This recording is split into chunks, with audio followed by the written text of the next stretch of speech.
নাহিদুজ্জামান সিংহ সহ ঢাকা বিশ্ববিদ্যালয়ের নেতৃবৃন্দ এবং সামনে উপস্থিত ঢাকা বিশ্ববিদ্যালয়ের শিক্ষার্থীবৃন্দ, সবাইকে আজকের এই অত্যন্ত নিন্দনীয় ঘটনাটির প্রতিবাদে বিক্ষোভ সমাবেশে উপস্থিত হওয়ার জন্য আমি ধন্যবাদ জানাই।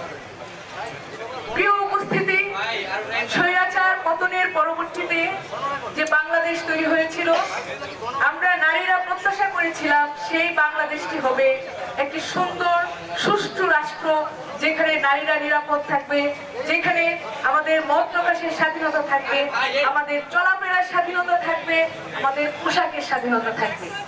যেই রাষ্ট্রটি গঠিত হবে সাম্য, মানবিক মর্যাদা এবং সম অধিকারের ভিত্তিতে।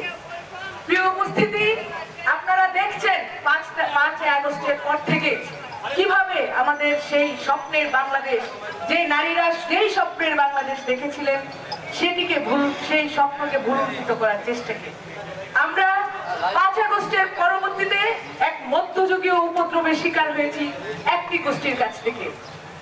প্রিয় উপস্থিতি, সেই গোষ্ঠীটি স্বাধীনতায় বিশ্বাস করে না, সেই গোষ্ঠীটি নারীদের স্বাধীনতায় বিশ্বাস করে না, নারীদের চলাফেরায় বিশ্বাস করে না। তারা চায় না নারীরা ঘরের বাইরে বের হোক, নারীরা তাদের উঁচু সুরে কথা বলুক, সেইটা তারা চায় না। সেই কণ্ঠ তারা রুদ্ধ করতে চায় বারবার, এবং তারই ফলশ্রুতিতে বারবার গণ অভ্যুত্থানের সামনের সারির নারী নেত্রীদেরকে নিয়ে বারবার তারা আক্রমণ করেছে, সাইবার বুলিং করেছে। এমন কোন নারী নেত্রীকে চিনি না আমি যিনি তার কমেন্ট বক্সটি পাবলিক করে রাখতে পারেন যাতে মানুষ কমেন্ট করতে পারে।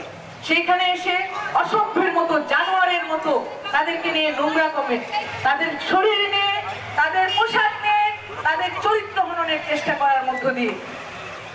সংগ্রামী বন্ধুগণ, আমরা বারবার সেই সবের প্রতিবাদ করেছি, ছাত্রদল বারবার সেই সব বুলিং এর বিরুদ্ধে দাঁড়িয়েছে, আমরা দাঁড়িয়েছি, কিন্তু তার কোনো প্রতিকার নেই।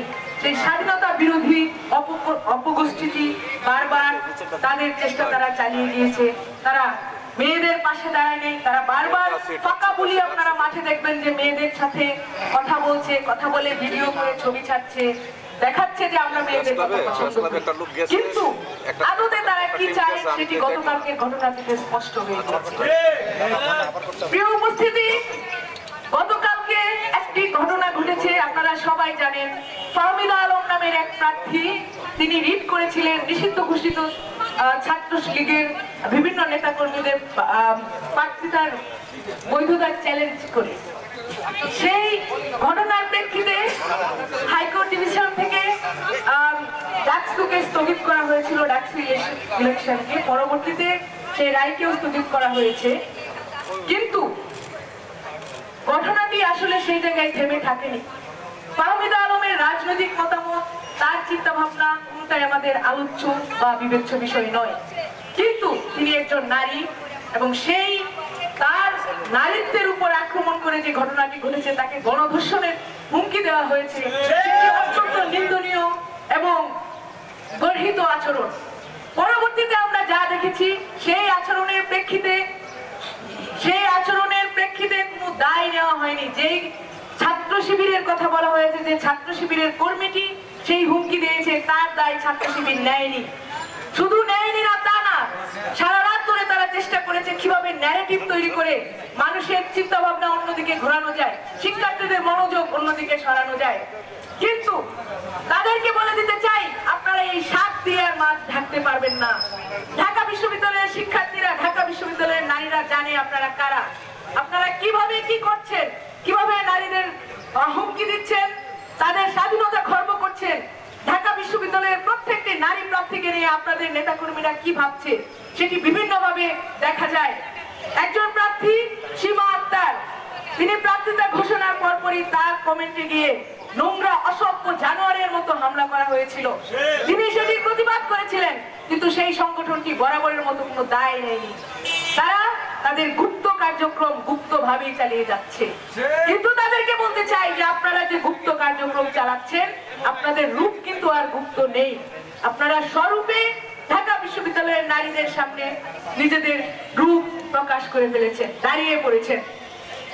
প্রিয় উপস্থিতি, ডাকসু ইলেকশন হবে, ডাকসু হতেই হবে, এবং তার জন্য বাংলাদেশ বাংলাদেশ জাতীয়তাবাদী ছাত্র দলের সর্বস্তরের নেতাকর্মী প্রার্থী তারা তাদের চেষ্টা চালিয়ে যাচ্ছে, প্রচারণা চালিয়ে যাচ্ছে।